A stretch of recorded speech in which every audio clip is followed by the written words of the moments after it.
ago, I was almost stood in this exact spot where I made lots of promises on where we were going to go and sort of what we were going to see over the next sort of year, and well, that year's flown by really fast, but I'm glad to say actually I have actually delivered on some of those promises, and it actually follows on quite nicely what we've just heard from Av, to be honest, because how do we add premium, how do we start to underpin and evidence our brands and actually the Welsh way of producing?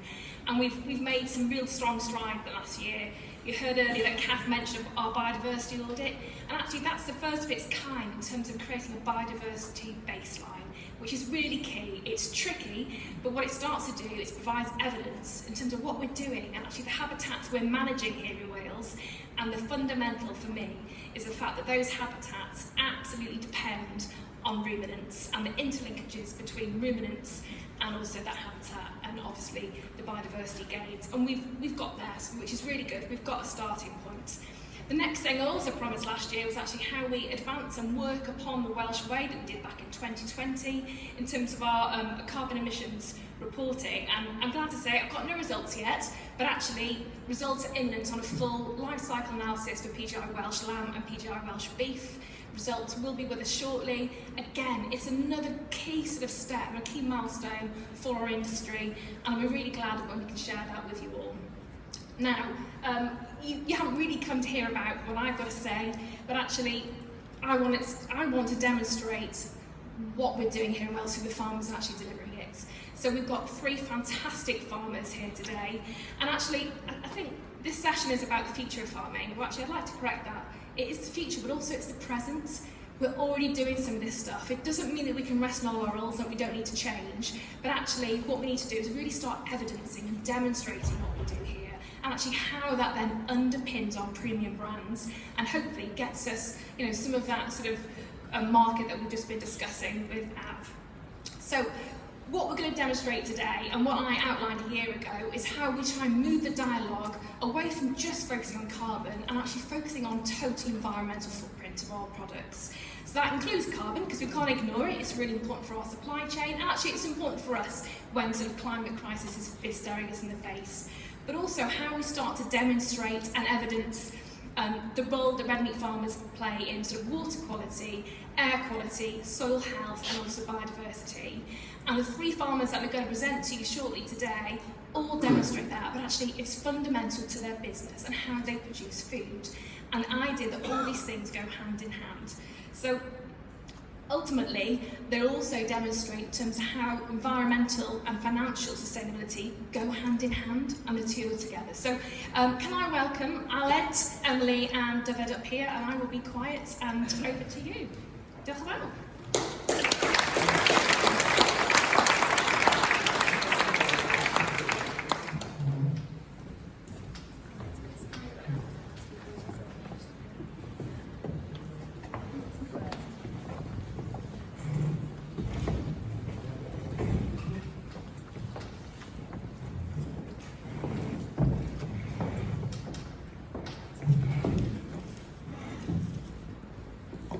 Rachael. I never thought in school assembly 30 odd years ago I'd be stood at the HCC Conference speaking to you, so it's a privilege to be here, and thank you Rachel for the kind introduction.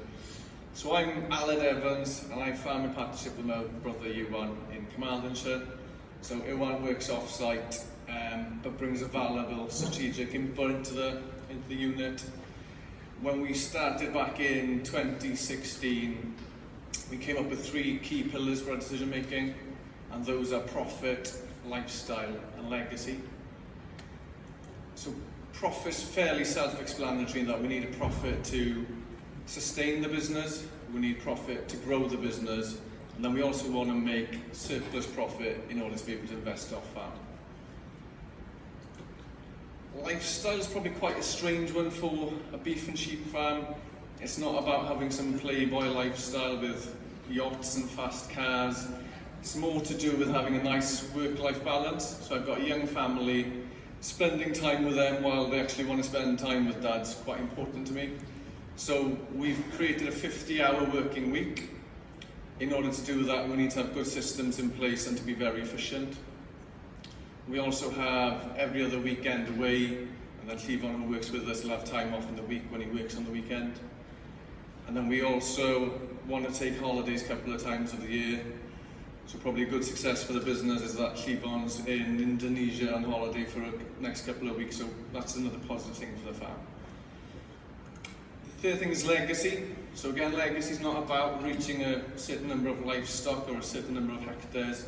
It's about people, so people within and outside of the business.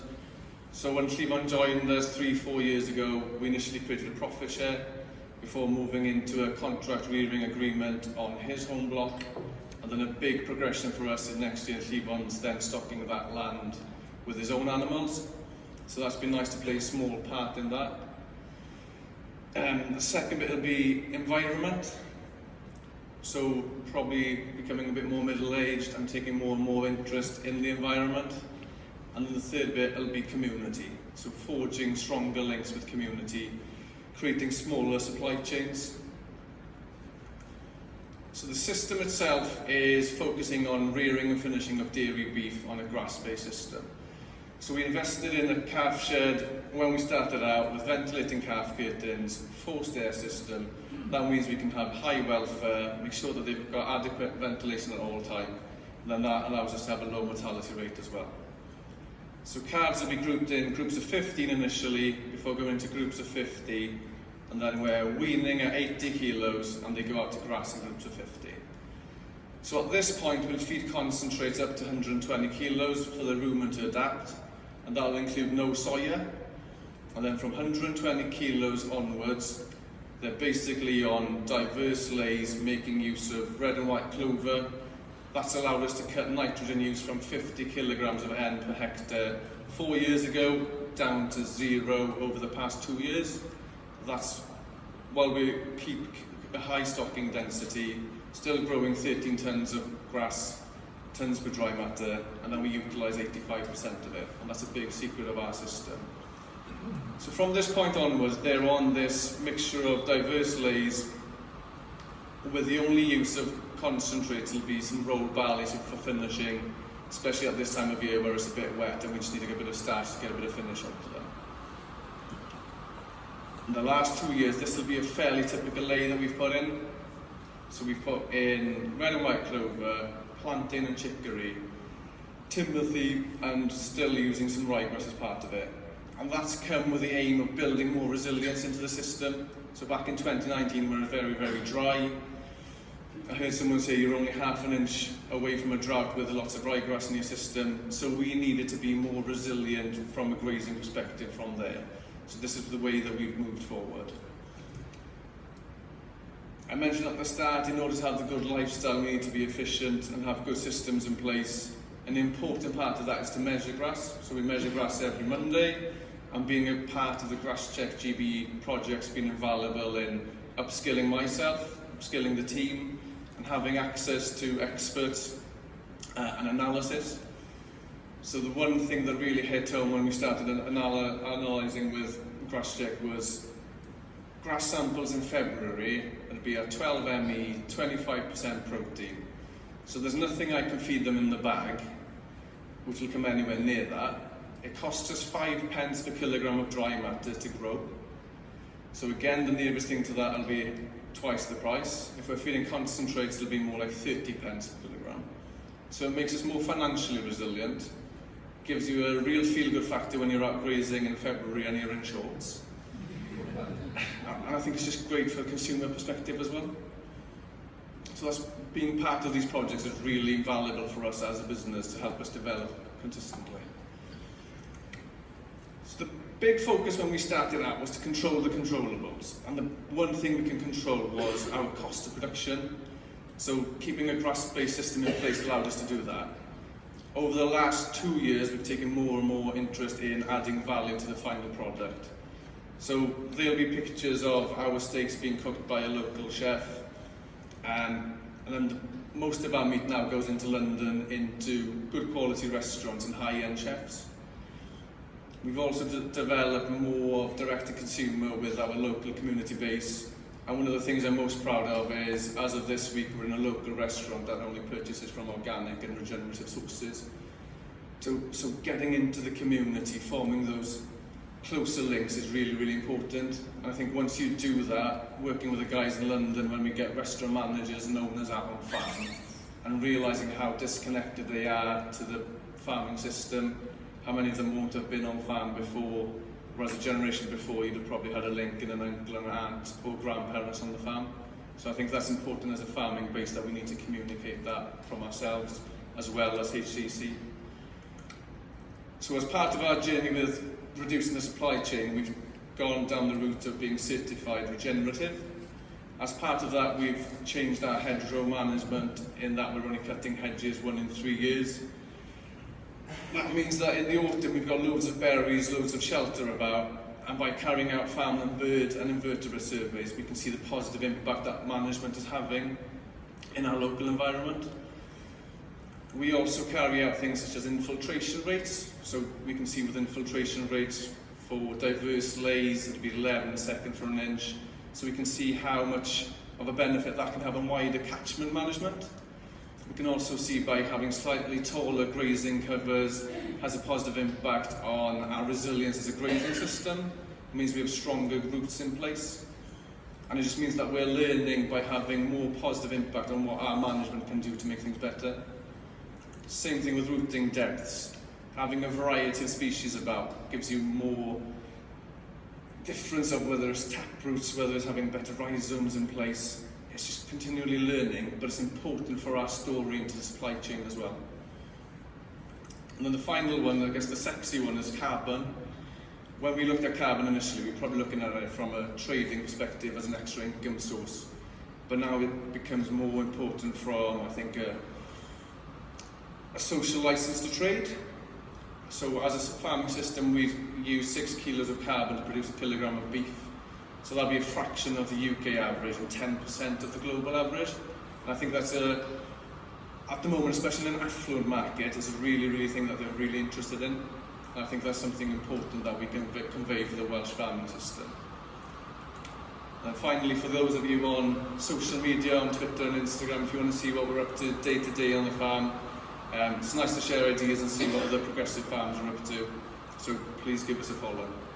Thank you very much.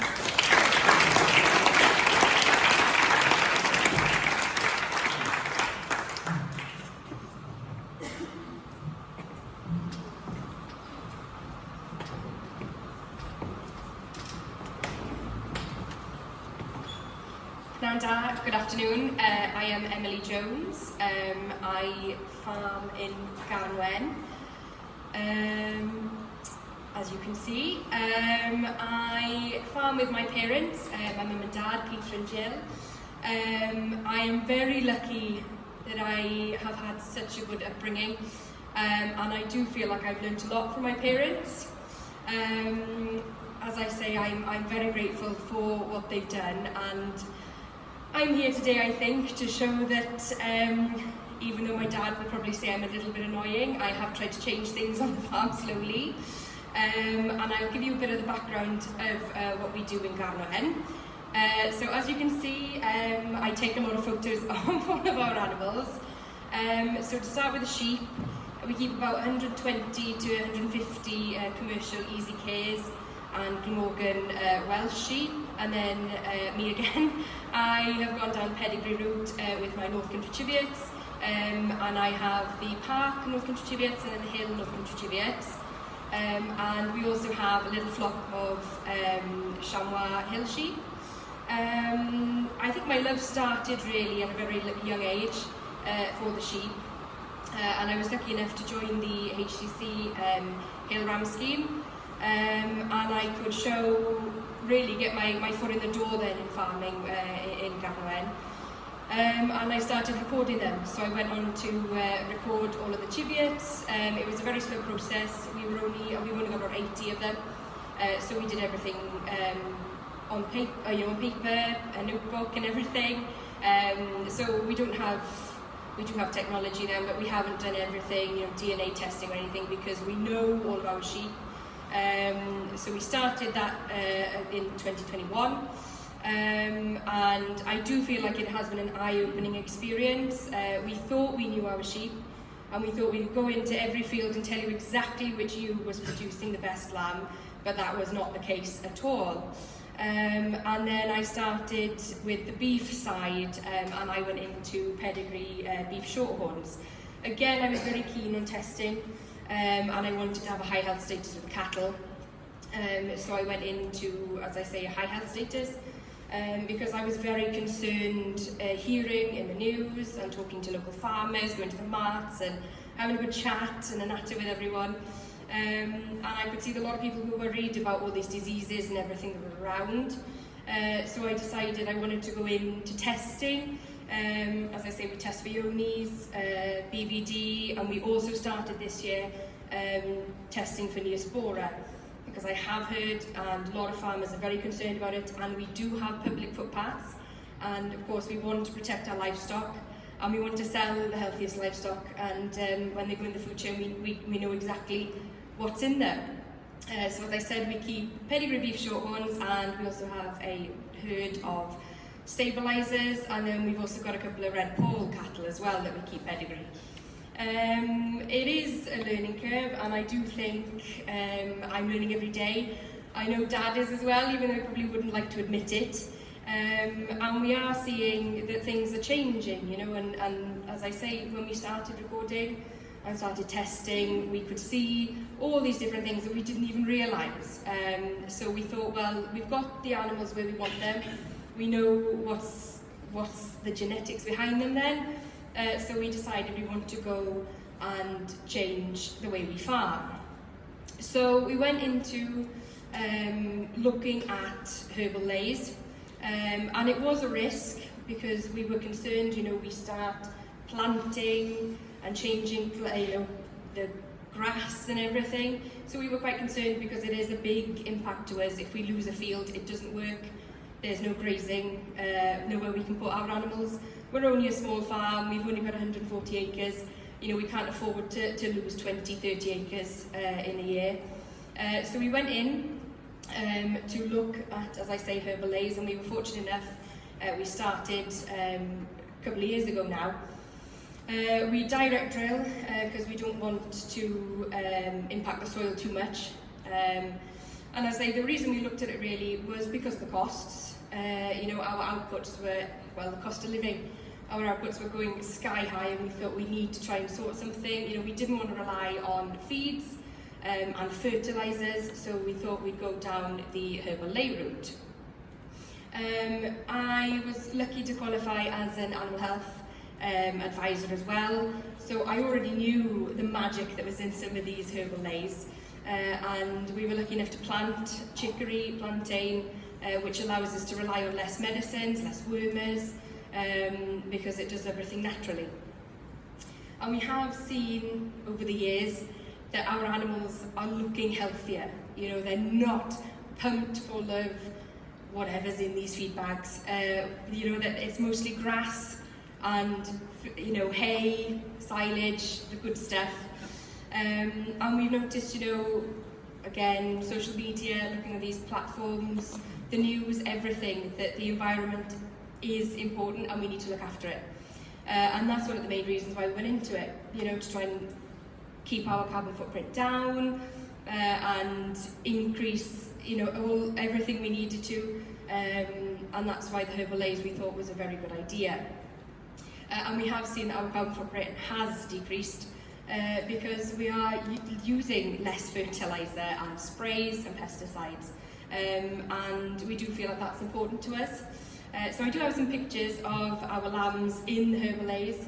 As you can see, the chicory, plantain, rape, and they're doing really well. And we have noticed that they have been going off quicker. It's taking them a lot less time to fatten up. And that's what we want, really. We want to make sure that our lambs are looking healthier. I mean, if I was a sheep, I'm sure I'd be happy in that field.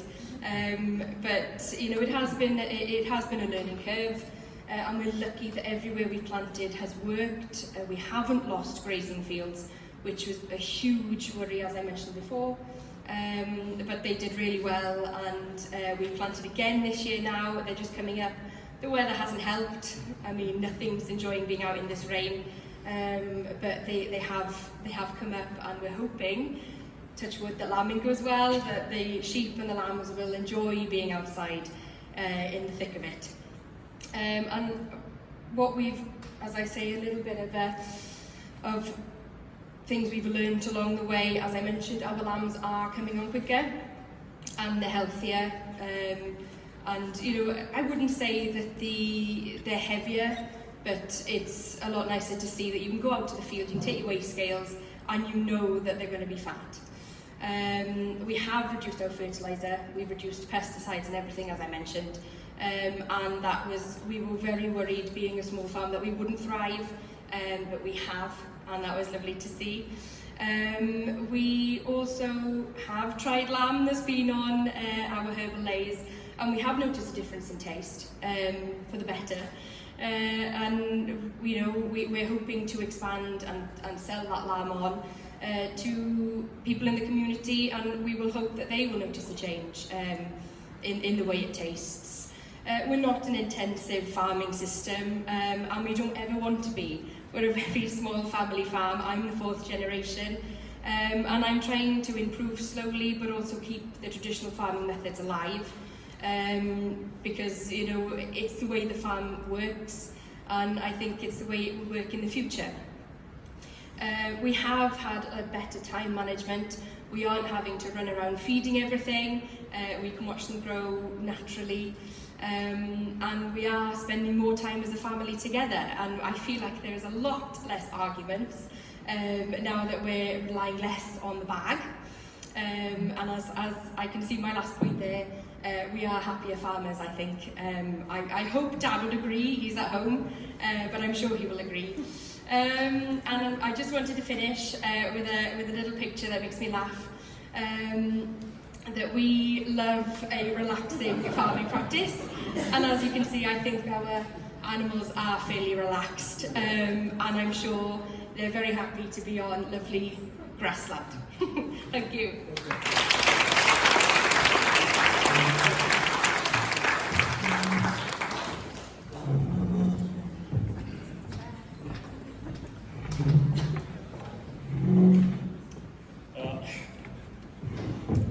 Hello, my name's Madeley-Davies. Feels odd being up here. I'm not the most academic person in the world. I've actually failed all my GCSEs. I even failed RE, religious education. Imagine failing RE. When they told me I failed RE, I thought, oh, Jason Christ. I then went on to get my first job in as a zookeeper on the Preseli Hills there. Actually got the sack from that first job because there were signs everywhere saying, do not feed the animals. So I didn't. After that, I had a job as a polling station. You know, I got the sack there as well. I don't know why, because the interview for that went really well. You know, when I walked out, the interviewer said, "Oh, you're perfect. You tick all the boxes." You know, seriousness. It's good to be here today. So we farm on the Preseli Hills in Pembrokeshire, which is marked there on the map. It's an area that's famous for its blue stones, which is used in Stonehenge and the Inner Circle, and there's plenty of megaliths, bluestone megaliths and things sticking up all around the hill. It's quite regular to see them. Tregaron as well, for anybody who's visited the Llanelwedd, Tregaron is located on the farm. It's a 5,500-year-old burial site then, that is actually older than the pyramids of Giza then, so it's quite nice to see on the farm. This is just a quick outline of the farm there. It's the highest farm in Pembrokeshire. The farm itself goes up to 1,300 feet, and then the open hill then where they graze go up to 1,800 feet. So we're in 5,500 Tregaron Welsh mountain ewes. They range from about 60 to 65 kilos. You can see the rams at the bottom right there where we sell in Tregaron. They scan at about 150, and our scan to sale losses is roughly about 20%, so we're selling about 130. Back in 2019, I think, we started performance recording as part of the Hill Ram scheme. That's the video of us there doing the 8-week weights and TSUing them. It's been a great opportunity to start. It's something we've always been keen on, trying to increase efficiency and just trying to make what we were doing previously better. It's a picture at the bottom of some of the rams we sold this year in Tregaron, the performance recorded rams in Tregaron then.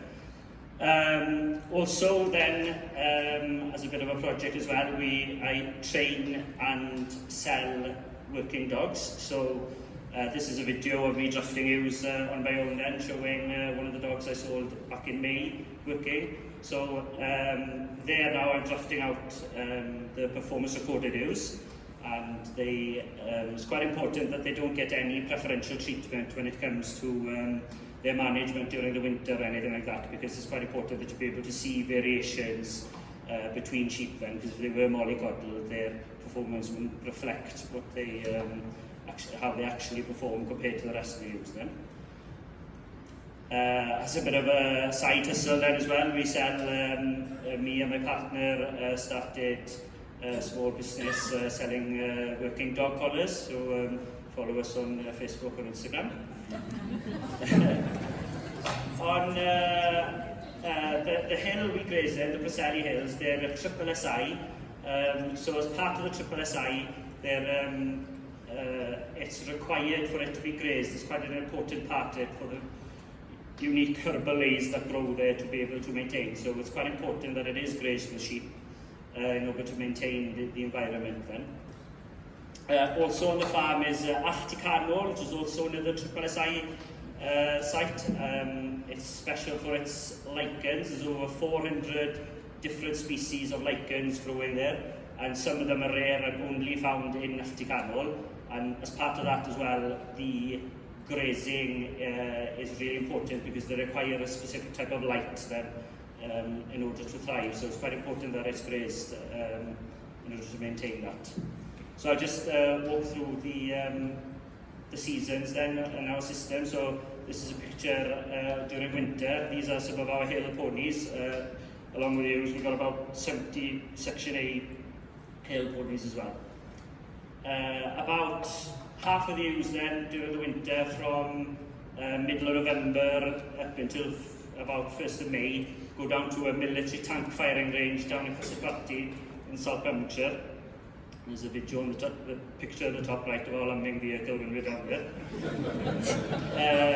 It's quite a unique place to manage because due to the firing and things like that, it's quite natural that you're not permitted to go on there, so or otherwise you'd catch a bullet or something. So when the ewes are down there, especially over lambing, it's the Lord is my shepherd. We're not allowed to go around them at all, so it's sort of bred quite a hardy, resilient ewe that can lamb on her own. The other half then are sent on a mixture of places. Some are sent to an arable farm where we've got a grazing agreement closer to the coast. This is where we grow some fodder meat for them to graze then. Is a picture of one of the favourites. So it's quite important when you're picking varieties for grazing that you pick a really soft beat that allows the sheep to graze it quite easily, because you need a low dry matter beat, because a high dry matter beat, they tend to be really hard. It's like closer to wood almost, and the sheep get find it quite hard to eat it. So the variety we use is a really low dry matter, and sometimes when you shake it, you can hear water sloshing about in the middle of it, and they grow quite high up off the ground and easy for the sheep to graze. A portion of them then graze on a forage rape during the winter then. This is a picture of us where we grew it. This is back on the farm at home then. This was above 1,000 feet where this crop was grazed then. There's a picture of it from another area. This is then a video of how we move the electric fences then. So we usually drag a tyre or something through the crop first to make a path for the electric fence to go. And then afterwards then we use a wrap-bar automatic fencer then, so which allows you to pick the fence up behind you then. So this is the wrap-bar going, and then you can just drive along like that, pick the electric fence posts up, so it's quite an efficient system. And when you're doing this then, this is a picture of Celt the dog keeping the sheep back then, so he then keeps the sheep back from the crop while you're moving the electric fence then. We also recently then started doing deferred bale grazing. We found this really good, and in the future we're going to hopefully pivot towards this more than the forage rip on the farm at home, just because the farm is so wet and peaty. The ground conditions while doing this is so much better because the root structure of the grass that's already there keeps everything relatively dry underfoot. So this process involves making a proper silage, baling it, and then allowing the second crop to grow up then, and then it's grazed, deferred graze then.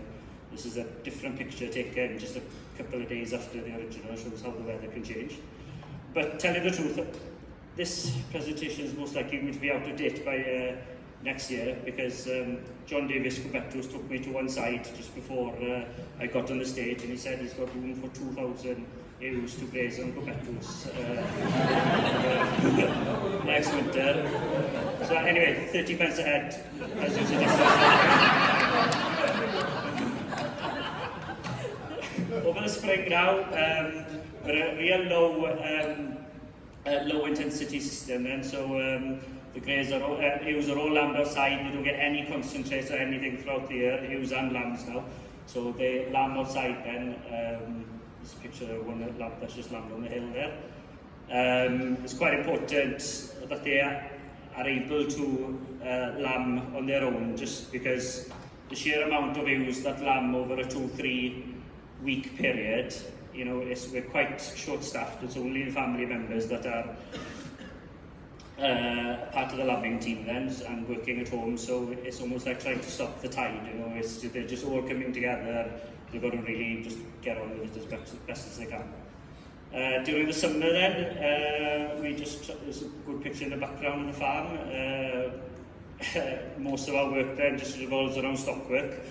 So mostly then drenching lambs and stuff when it requires, and doing shearing jobs and stuff and gathering the hill. We just got into doing a bit of rotational grazing.